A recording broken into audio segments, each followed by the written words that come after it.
নিজের সমস্ত শক্তি প্রয়োগ করে ছুটে যাই তাহলে কি হবে? আমি কোথাও ধাক্কা খেতে পারি, নিজের ক্ষতি করতে পারি, কোথাও পড়ে যেতে পারি, তাই না? অর্থাৎ এটা নিশ্চিত এই কাজ আমার করা উচিত নয়।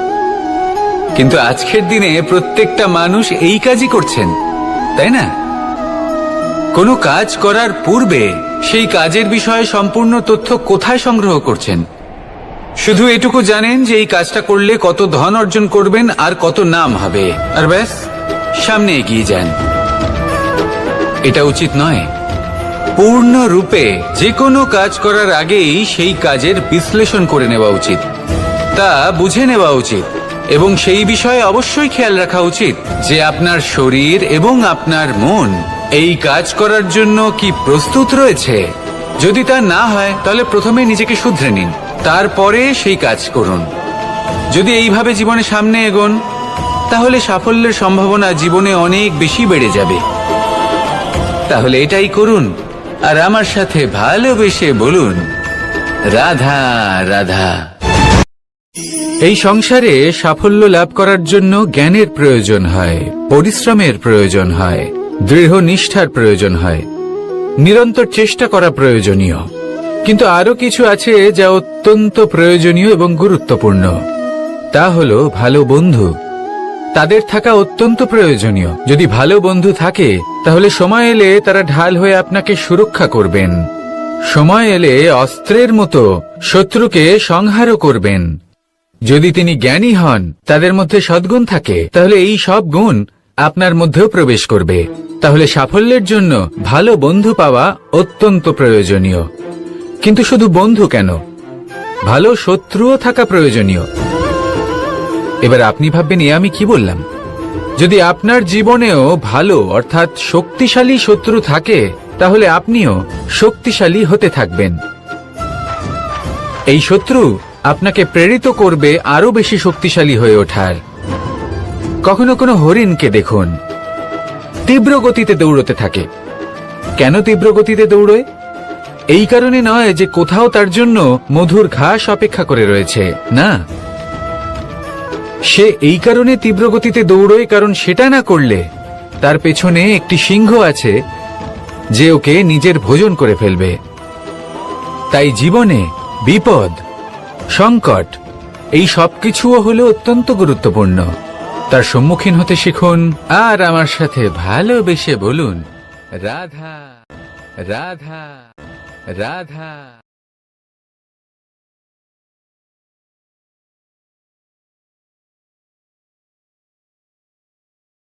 লক্ষ্যে পৌঁছানো অত্যন্ত কঠিন হয়। কেউ ভাবেন যে কেন এত কঠিন হয়, কেন এত কষ্ট করতে হয় লক্ষ্যে পৌঁছানোর জন্য। এই লক্ষ্য সরলভাবে কেন আমার কাছে চলে আসে না? চলুন আপনাকে একটা কথা বলি, যদি আপনার লক্ষ্য কঠিন না হয় তাহলে তাকে পাওয়া আপনার পক্ষে অসম্ভব হয়ে উঠবে। লক্ষ্যে পৌঁছানোর এই রাস্তায় আপনি যে কড়া রোদের সম্মুখীন হন, যার থেকে আপনি দূরে পালাতে চান, সেই রোদ আপনাকে প্রেরণা যোগায় যে আপনি এগোতে থাকুন।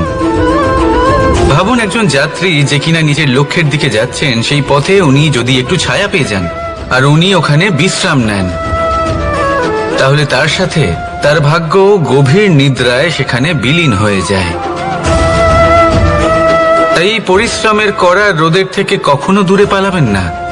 জীবনে শুধু সামনে এগোতে থাকুন দৃঢ়তার সাথে। আর লক্ষ্য সরল হোক, কঠিন হোক বা অত্যাধিক কঠিন হোক, একটা কথা মনে রাখবেন, যে জীবনের লক্ষ্যে পৌঁছতে পেরেছে সে লক্ষ্য প্রাপ্তির জন্য আফসোস কখনোই করে না। রাধা রাধা। ধৈর্য, এই ধৈর্য কি কোনো গুণ, কোনো অনুভূতি, কোনো দৃষ্টিভঙ্গি? আমার জন্য ধৈর্য এক বাহন। আপনি হয়তো ভাবছেন, এই কেমন বাহন? বাহন তো ঘোড়া হতে পারে, হাতি হতে পারে, উটও হতে পারে, কিন্তু ধৈর্যকে বাহন বানানো মানে? চলুন আপনাকে একটা কথা বোঝাই। পৃথিবীতে এমন কোনো বাহন নেই যে তার আরোহীকে আছড়ে ফেলেনি।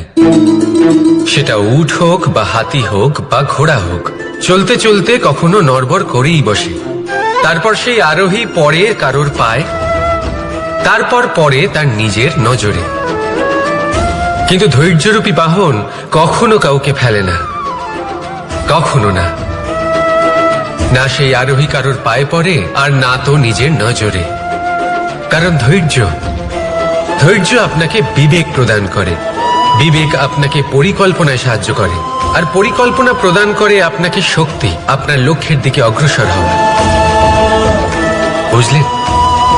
ধৈর্যকে সঙ্গে রাখুন, নিজেকে আরো ধৈর্যশীল করে তুলুন। এই ধৈর্যের সাহায্যে আরোহণ করে দেখুন কিভাবে এই বাহন আপনাকে আপনার গন্তব্যে পৌঁছে দেবে। রাধা রাধা। সংসারে এমন একটা ভ্রান্ত ধারণা রয়েছে যে সবকিছু ভাগ্যের দ্বারা পাওয়া যায়, কিন্তু ভাগ্য, প্রারব্ধ এ তো সকলের জন্যই সমান হয়। এটা তো ব্যক্তির উপরে নির্ভরশীল হয়, তার আকাঙ্ক্ষার উপরে নির্ভরশীল হয়, বাসনার উপরে নির্ভরশীল হয়, স্বভাবের উপরে নির্ভরশীল হয় যে উনি সেটা নিয়ে কি করেন।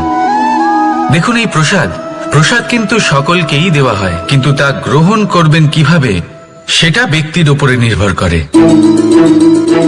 আপনাকে এক উদাহরণ দিই। যেমন ধরুন, দুজন মানুষকে আমি একটা করে মাটির ডেলা দিলাম, সেটা নিয়ে তারা কি করবেন? একজন মানুষ তার ছোট ছোট ডেলা বানাবেন আর পথযাত্রীদের ওপরে ছুঁড়ে মারবেন, হাসি ঠাট্টা করবেন, তাদের বস্ত্র নোংরা করে দেবেন, সেটাতেই উনি আনন্দ পাবেন। অন্যদিকে দ্বিতীয় ব্যক্তি সেই মাটির ডেলা দিয়েই নিজের জন্য একটা কুঁড়ে ঘর বানাবেন। সেই কুঁড়ে ঘর যা রোদেতে, বৃষ্টিতে, ঝড়ে তাকে সুরক্ষিত রাখবে। অনুভূতি, এই অনুভূতি বদলাতে শিখুন। এই অনুভূতি অত্যন্ত গুরুত্বপূর্ণ। ভালোবাসাতেও এই অনুভূতি হলো অত্যন্ত গুরুত্বপূর্ণ। ভালোবাসা সে বন্ধুর সাথে হোক, মা বাবার সাথে হোক, ভাই বোনের সাথে হোক, স্ত্রীর সাথে হোক, যে কারোর সাথে হোক। মনে রাখবেন, এই হলো সেই অনুভূতি যা আপনার ভাগ্য নির্ধারণ করে থাকে। তাহলে আসুন আমার সাথে প্রেমের অনুভূতি নিয়ে বলুন, রাধা রাধা। লক্ষ্য, পথ আর সাফল্য, এই তিনটেই একে অপরের সাথে জড়িত, কিন্তু অনেকবার মানুষ এদের ঠিকভাবে বুঝতে পারেন না। তারা ভাবেন যে যেরকম লক্ষ্য হবে সেরকমই পথ হবে, সেই মতোই লক্ষ্য কঠিন হলে পথ কঠিন হবে, লক্ষ্য সরল হলে পথও সরল হবে। যদি আপনাকে আসল সত্যের সাথে অবগত করাই, তাহলে দেখবেন সবকিছুই এর উল্টো। লক্ষ্য নিজের পথ বানায় না, পথ সেটাই যেটা আপনি স্বয়ং নির্বাচন করে আপনি নিজে বানান। সেই অনুসারেই আপনি আপনার লক্ষ্যে পৌঁছতে পারবেন। সেই জন্য জীবনে যখনই লক্ষ্যে পৌঁছানোর পথের বিষয়ে আপনি কোনো সিদ্ধান্ত নেবেন, তাহলে তা ভেবে চিন্তে নেবেন, কারণ এই পথ অত্যন্ত গুরুত্বপূর্ণ। পথ যদি শুভ হয়, তাহলে লক্ষ্য আপনা থেকেই শুভ হয়ে যায়। তাহলে আসুন আমার সাথে ভালোবেসে বলুন, রাধা রাধা। ভাগ্য আর কর্ম, এই দুই এমন শব্দ যাকে ঘিরে সমগ্র সংসার। কেউ বলে আমার ভাগ্যে এটা ছিল না, যা পেলে আমার জীবন অন্যরকম হতো। কেউ বলে আমার গত জন্মের কর্ম নিশ্চয়ই এমন ছিল, যে কারণে এই জন্মে এরকম ভাগ্য পেয়েছি আমি। এইসব বাদ দিন আর একবার শান্ত চিত্তে ভাবুন। আপনি বুঝতে পারবেন যে ভাগ্য আর কর্ম এই দুই এই জন্মের। তফাৎ শুধুমাত্র এটাই যে যদি ভাগ্যের কথা বলা হয়, তাহলে আপনি এই ভাগ্যের থেকে যত বেশি আশা করবেন, তত বেশি নিরাশ হবেন আপনি। কারণ এই আশা আপনাকে কর্ম করা থেকে আটকায়। যদি কথা বলা হয় কর্মের, তাহলে নিজের কর্মের প্রতি যত বিশ্বাস রাখবেন, তত বেশি সফলতা আপনার কাছে আসবে। তাই একটা কথা মনে রাখবেন, ভাগ্য আপনার কর্ম নির্ধারণ করে না, কিন্তু আপনার কর্ম আপনার ভাগ্যকে অবশ্যই নির্ধারণ করে। রাধা রাধা। নাম কত সাধারণ একটা বিষয়। প্রত্যেক মানুষ যে জন্ম নেয় তাকে একটা নাম দেওয়া হয়, যা সে পেয়ে থাকে তার মাতা পিতার দ্বারা, না হলে তার গুরুর দ্বারা, বা কোনো আত্মীয়ের দ্বারা, বা কোনো কাছের মানুষের দ্বারা। এই নামের সাথেই সে আস্তে আস্তে বেড়ে ওঠে। কিন্তু এটাই কি সেই নাম? এই নামই কি সবকিছু? কখনোই নয়। একটা নাম সেটা যা আপনি জন্মের সময় লাভ করেন, যে নামে আপনি কর্মের পথে অগ্রসর হন। আরও একটা নাম সেটা যা আপনি আপনার কর্মের দ্বারা অর্জন করেন, আর এই নামেই আপনাকে সবাই যুগ যুগ ধরে মনে রাখে। আপনার আসল নাম সেটা নয় যা আপনাকে জন্মের সময় দেওয়া হয়েছিল। আপনার আসল নাম সেটা যেটা আপনি আপনার কর্ম দ্বারা লাভ করেছেন, কারণ সেই লাভের পেছনে প্রচুর প্রয়াস লুকিয়ে থাকে, অনেক পরিশ্রম লুকিয়ে থাকে। কিন্তু যদি আপনি চান যে মানুষ আপনার নাম মনে রাখে, তাহলে আপনাকে কর্মের পথে অগ্রসর হতেই হবে, শুভ কর্ম করতে হবে, অনর্গল চেষ্টা করে যেতে হবে, মহান কাজ করতে হবে। আর বিশ্বাস করুন, আপনি একটা মহান নামের ফল অবশ্যই লাভ করবেন। রাধা রাধা। আমি এখানে একা এই বনে বসে আছি, বাঁশি বাজাচ্ছি। কার জন্য? কে আছেন এখানে? কেউ নেই। আমার প্রজা, আমার রাজ্য, আমার পরিবার আমার থেকে অনেক দূরে আছেন। আমি এখানে একা এই বনে বসে এই আকাশের এই রঙের, গাছের এই সব ফলের, মাটির সুবাসের আনন্দ উপভোগ করছি। কেন? আমি হলাম দ্বারকাধীশ। এমন কি রাজকীয় বা ভৌতিক সুখ রয়েছে যে আমি ওখানে পেতে পারি না? সবকিছুই পেতে পারি, তাও এখানে বনে একা বসে আছি। কোন সুখ খুঁজে চলেছি? একা থাকার সুখ। আমরা প্রত্যেকদিন অনেক মানুষের সাথে, চিন্তাধারার সাথে, কর্মের সাথে, পরিস্থিতির সাথে, সুখ দুঃখের দ্বারা বেষ্টিত থাকি।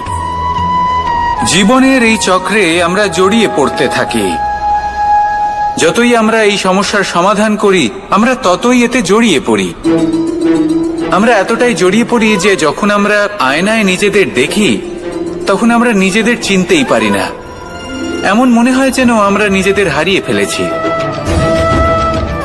সেই জন্য প্রত্যেক দিন আপনি কিছু সময় নিজের সাথে কাটান একান্তে। এটা অত্যন্ত আবশ্যক। নিজের অস্তিত্বের গভীরে গিয়ে দেখতে শিখুন, নিজেকে বুঝুন। অদ্ভুত শান্তির অনুভূতি হবে। যেমন এই বায়ু, এই বৃক্ষ, এই পুষ্প, এই নিসর্গ, এদের মতো আপনিও কখনো একলা হতে শিখুন। কখনো নিসর্গের একটা অংশ হয়ে দেখুন। এই মন প্রসন্ন হয়ে বলবে, রাধা। একবার একটা শেয়াল বনে বিচরণ করছিল। ও একটা ছোট্ট শাবক দেখতে পেল। ও ভাবলো, আজ একেই আমি খাবার হিসেবে গ্রহণ করব। আশেপাশে দেখলো কেউ দেখছে না তো, কেউ ছিল না। আর সেই শাবকের ওপর আক্রমণ করলো, যা হলো একটা ঘোর অপরাধ। বনের নিয়ম অনুসারে আপনি কখনোই শাবকের উপর আক্রমণ করতে পারেন না। তারপর এই খবরটা যখন রাজা সিংহ জানতে পারলেন, সভার আয়োজন করলেন। কিন্তু সেখানে শেয়াল বলল, আমি তো এরকম কিছু করিনি। কিন্তু যদি আপনি এরকম বলেন, কোনো প্রমাণ দিন, এর কোনো সাক্ষী আছে?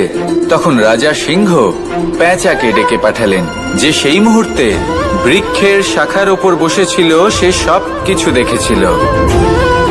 পেঁচা সব সত্যি কথা বলল, আর শেয়ালকে মৃত্যুদণ্ড দেয়া হলো। এবার এই কাহিনী আমি আপনাকে কেন শোনালাম?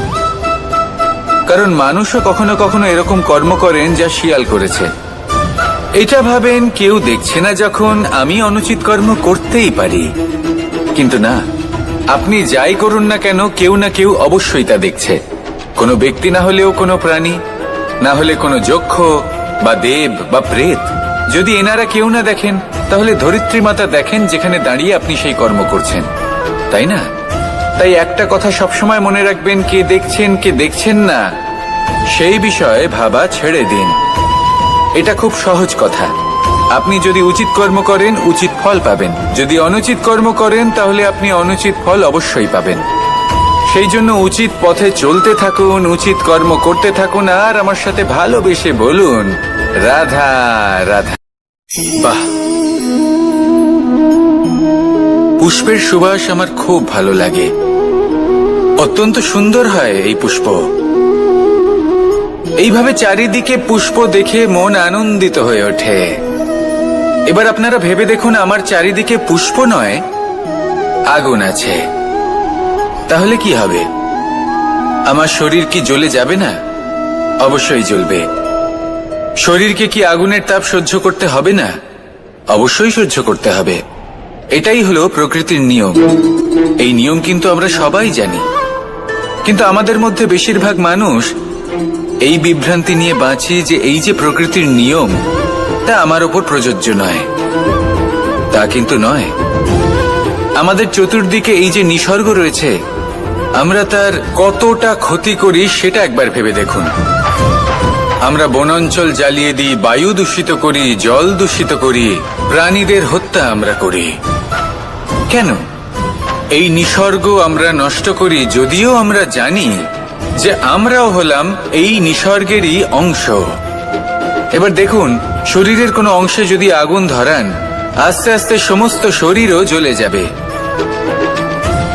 সেইভাবেই নিসর্গ যদি নষ্ট হয়ে যায়, তাহলে মনুষ্য জাতিও নষ্ট হয়ে যাবে। তাই এই যে নিসর্গ আপনি দেখছেন, এই পুষ্প, এই বৃক্ষ, বায়ু, জল, এদের সকলকে রক্ষা করুন, নষ্ট নয়। মনে রাখবেন, যদি নিসর্গ থাকে মানুষ থাকবে, যদি নিসর্গ থাকে তাহলেই জীবন থাকবে। আসুন আমার সাথে ভালোবেসে বলুন রাধা রাধা। কারই না পছন্দ বলুন তো? অত্যন্ত সুস্বাদু হয় এই মধু, মিষ্টি খেতে হয় এবং তা শক্তিও প্রদান করে। এবং প্রত্যেকটি মিষ্টি পদার্থের মতোই এতেও খুব তাড়াতাড়ি পিঁপড়ে ধরে যায়। অন্যদিকে যদি নুনকে দেখি, তাহলে বছরের পর বছর রাখলেও এতে পিঁপড়ে ধরে না।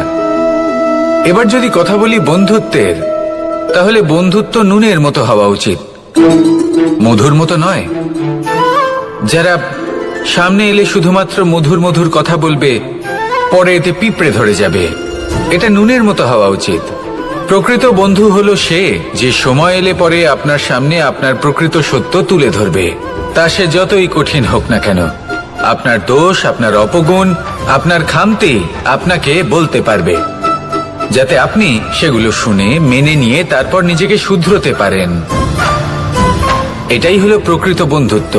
কখনো নিজের জীবনের আশেপাশে মন দিয়ে দেখবেন, অনেক সময় এমন মানুষ থাকেন, অনেক বন্ধু থাকেন, যাদের দেখে আমাদের মনে হয় যে এনারা খুব কঠোর, এনাদের কথা খুব কটু।